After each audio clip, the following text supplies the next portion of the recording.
What's up, guys? This is Ian here, coach of your Ladner Lanturn, bringing you guys our Week 5 match in the Nimbasa City League, or the NCL. This week we are taking on my good friend TJ, and not applicable. He does have a team name and a logo that is still in the works, and yeah, we just don't know it yet. So that's kind of what's going on there. TJ drafted a very cool team. He was going for the 580 base stat point total team, and unfortunately he fell a tiny bit short just because his Mega, I believe, is the only one that doesn't fit that criteria. Um, it's really cool that it ends up being all legendaries, which is obviously very threatening because legendaries kind of are really strong, and the way that it worked out with the tiering is really cool in my opinion. I really enjoy how he built it. So let's run through his team. He's got Mega Banette, Zapdos, Suicune, Tornadus Incarnate, Cobalion, Virizion, Regigigas, Entei, Keldeo, Registeel, and Regirock. I basically thought he would bring the 6 that he did, and he did. I thought maybe Keldeo, Regirock, or Regigigas could fit in there as well, and he ended up not bringing those. The fact that we see Registeel and Cobalion means Lycanroc with the Ground EMZ is a good choice. Although Rocky MZ could also be good for Entei and Zapdos, although Entei takes Ground EMZ. Doesn't want to take Ground EMZ either. We have the plan for Suicune to trick the choice specs onto that thing. That's the idea at least, and we'll see. I am expecting Screen Zapdos because he loves throwing screens, so that's kind of what I'm expecting there. Destiny Bond on Banette is very standard, and I'm expecting that. I'm not sure what Registeel could be. Registeel or Cobalion could both be his Stealth Rockers if he wants to get Stealth Rocks up against me. It's kind of a good strategy against my team because my team relies very heavily on momentum and gaining momentum with Volt Switch and U-Turn, so Rocks are usually a good strategy. Excuse me. Yeah, Virizion didn't make a ton of sense against my team, mostly because of Celesteela and Darmanitan. And Ribombee, I would imagine. And then Tornadus didn't make a ton of sense against Rotom. Tornadus can't really do a whole lot against the majority of my team. It kind of just gets outsped unless it's running a Scarf, and if it's running a Scarf, it's not that good against my team either. So, yeah, let's get right into things here. Oh, if you haven't seen my team builder, then you should check that out, and I'll run through the team really quickly here. We're bringing T-Spike's 3 attack Mega Beedrill. We're bringing a max HP, max special attacking Leech Seed 3 attack Celesteela. We're bringing a Life Orb 2 attack Hydreigon with Toxic and Roost. We're bringing a Choice Specs 3 attack Trick Rotom-Mow. We're bringing Banded Azumarill, and we're bringing SD Ground EMZ Lycanroc-Dusk. So I'm going to lead Beedrill because it kind of matches up well against everything on his team, and we'll see that maybe it doesn't if Showdown would stop lagging. How does it even lag in the replays? This blows my mind. I've been having this problem forever. I turned the stupid button on, the Chrome 64 lag switch. We're gonna have to go back. It's playing right now, but it's not registering. So we're actually gonna have to go back once it finally gets there. So how's you guys' days going? I hope they're going well. Oh, there we go. Fucking stupid. Okay, we're back. Resume. I lead Beedrill. He's gonna lead Banette.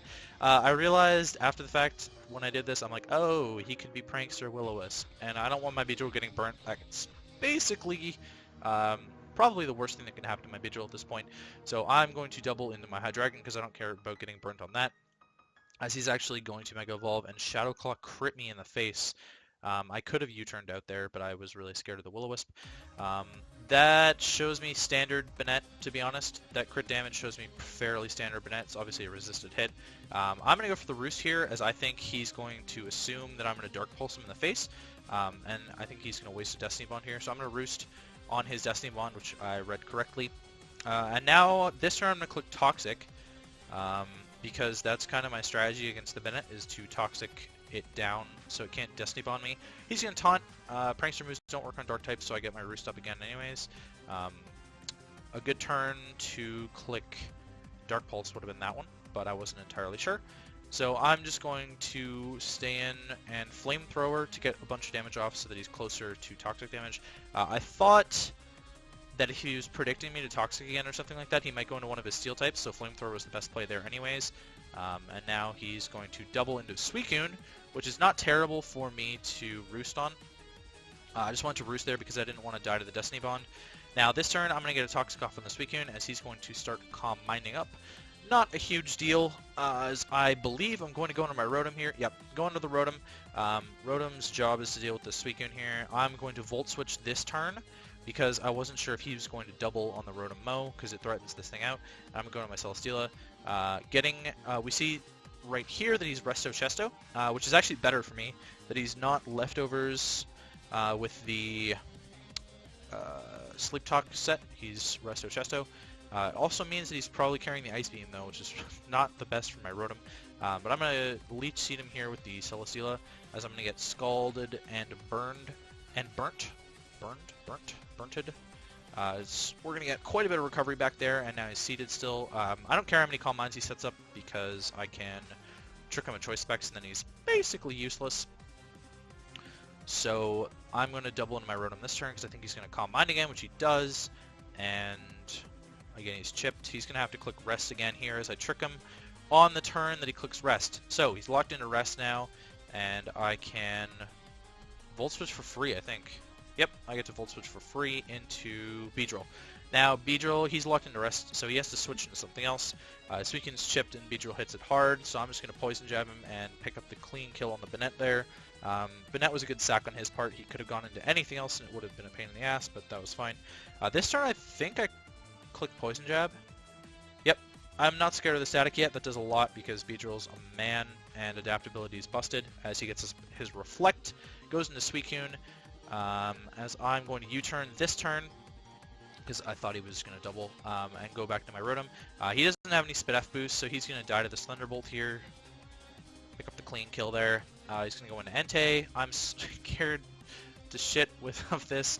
I was actually kind of sacking Rotom-Mow there as we show that we're faster somehow. I was actually speed creeping Suicune, so I was max speed Rotom-Mow, but I'm a little bit weirded out that the Entei is not faster, because he can run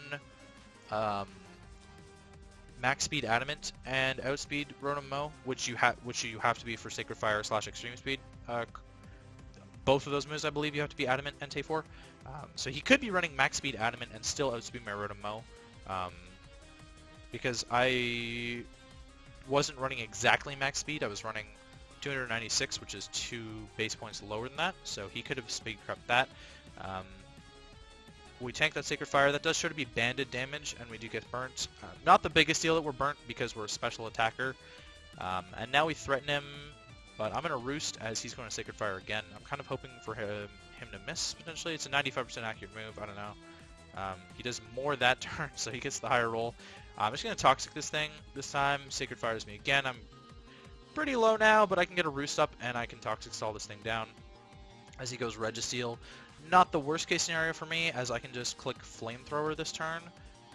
It's going to do a lot. That crit doesn't matter because I believe it's a 2-hit KO regardless, as he's going to block me, which isn't the worst thing in the world because I'm just going to kill this Registeel this turn. Yeah, bye-bye Registeel. Bye-bye Agogo. As the Team Rocket grunt from that, yeah. This turn I'm expecting him to click Extreme Speed, and I think he reads this really well as I go into my Celesteela. And he actually just misses Sacred Fire, so it didn't really matter because Celesteela does not do anything against the rest of his team. Like I can Leech Seed the Zapdos later, which could come in handy, but besides that, it's pretty much useless. Unfortunately for Celesteela, it has not done too much for me this season. I've built a very offensive team around it, and it has had to fill a more defensive role pretty much every single week.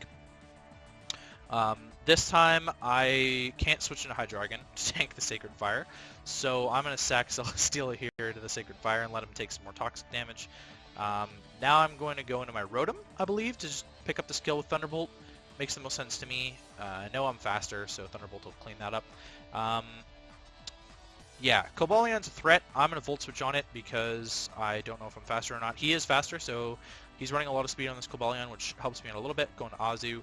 +2 Cobalion. The best thing it can do to me is a Corkscrew Crash, and that will actually kill me. I was not calculating at +2. +2 Iron Head will not kill me, but he can try and flinch me. So my best play is kind of to click Liquidation, because if Zapdos comes in here, it's going to die, and Cobalion is going to take a shitload. Cobalion will die here too to Liquidation as well. So that's what I'm going to do, is click Liquidation. And now it is Zapdos against the world. Zapdos 1v5, and we'll see what Zapdos can pull off here. Keep in mind he is running Reflect Zapdos, and he's got Roost on this thing that we haven't seen yet, but he does have Roost as he gets the Reflect. Rotom-Mow is not doing enough without the choice specs. I was calculating for a while after that turn. I just want to take away his Light Clay here so that Reflect isn't lasting forever. And I'm just going to sit through this real quick and take a drink. Excuse me. He does show off the Hidden Power Ice, which is enough to 3-hit KO Rotom-Mow all the time. I want to see if I can get a crit on the Stone Edge here, which I do not, even hitting it, but he's 2KOing Lycanroc, so I have to go back into Rotom-Mow as he's going to Roost. It's kind of just stalling out the Roost here to the best of my ability, and I believe I'm just going to sack Rotom-Mow at some point. This turn he's going to get up his Reflect, because he's always going to get up his Reflect on turn. Oh, sorry, he doesn't this turn. He's going to this turn, I think, as I Poison Jab. And the Static activates. There's a Reflect. More Roosts. Eventually, Poison Jab is going to poison the Zapdos. I was really hoping to get Hydreigon in for free so that I can Toxic it. I predict the Roost and Hydro Run there, but it's doing less than Poison Jab is, so I'm just going to keep clicking Poison Jab. And there's the Poison. I really wanted the Toxic Poison from Hydreigon on there, but I couldn't get Hydreigon in for free. I would have outsped with Hydreigon because he's not running any speed on investment on this, I don't think. It looks to me like he's max HP, max defense. And the fact that he's max HP, max defense behind a Reflect shows how powerful Mega Beedrill actually is, doing 25% with Poison Jab each turn. I'm just trying to keep him low, and I'm actually stalling out his Roost at this point. That's actually the goal. And eventually, he will just kill off my Mega Bee with a Thunderbolt. It's coming sooner or later. Actually, I think one turn I get paralyzed first. He's just going to keep getting up the Reflect. It helps him deal with my Mega Bee a lot, and he's obviously faster now that I'm paralyzed. There's the full para, and this turn he's going to Roost again, I think? No, he's just going to kill me. But he's keeping himself low now, so I can go into Hydreigon. I actually get a free Roost on this thing because I'm always faster, as he's going to Roost too. I can get up to 100% as well, and then my Dark Pulse is going to do quite a bit of damage to this thing. HP Ice is not doing that much. I can Roost off the HP Ice damage as well. Poison slowly wearing him down. I could see an argument for him setting up a Reflect at some point, but not until he's thrown in my Azu or my Lycanroc, I don't think. I'm basically going to Roost stall this thing down to its poison and try and get as many out there. There's the Dark Pulse. So I got him low enough. Did not get the roll on the Dark Pulse. The roll was between 47 to 55. And I got on the lower end of the roll. I actually could have just killed him without having to go through this garbage, but he is going to die to the poison from Poison Jab, so Mega Beedrill is actually going to claim that kill. And we're going to pick up the win 4-0 over TJ. Very stalled out game at the end. He was telling me in DMs that I easily won that game, but I didn't think it was that easy. Keep in mind that Hydreigon, when Zapdos came in at full HP, Hydreigon was at 16%. Rotom-Mow was full, but Zapdos took that down really quickly. Azumarill was at 30% and is weak, and Lycanroc got weakened pretty heftily by the Zapdos and would have died to another Thunderbolt. So I was really trying to get Hydreigon in for free to Toxic it, and the game could have gone by a lot faster if I got a Toxic landed on that thing. I potentially could have lost if Hydreigon went down. Honestly, it might have been a loss. That Zapdos had 2 Roosts left, I believe, by the end of the game, and it could have been a little bit shaky one way or the other, but we do end up picking up the win, so we're now 3-2 in Boston City League, and yeah, moving on, we play, who do we play? I don't even know. Oh, we play Magic in the New York Mellow Woodlands next week, so that'll be fun. Magic's having a really good season, and I like battling Magic for the most part. He always comes up with some really creative stuff. I don't like battling Magic because of all the creative stuff, but I like battling him because he's a good friend, and it's good competition, so. Excuse me, that was my bad. Anyways, I will catch you guys all next time.